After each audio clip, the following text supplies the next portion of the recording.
अगर आपको यह कहानी पसंद आती है तो आपको चैनल सब्सक्राइब करना पड़ेगा। गांव सुनहरीपुर में एक गरीब किसान की बेटी सुहानी रहती थी।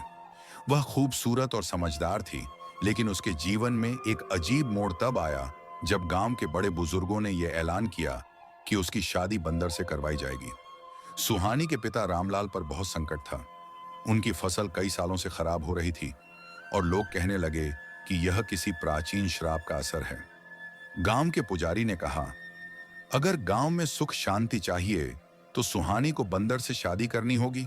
सुहानी पढ़ी लिखी थी और उसे इस अंधविश्वास पर विश्वास नहीं था, लेकिन उसके पिता के आंसू और गांव वालों का दबाव उसे यह शादी करने के लिए मजबूर कर रहा था। शादी के दिन पूरा गांव इकट्ठा हुआ। सुहानी ने भारी मन से बंदर के गले में माला डाली और उसी समय एक चमत्कार हुआ। जैसे ही माला बंदर के गले में गिरी, वह अचानक गायब हो गया। गांव के बुजुर्ग चौंक गए।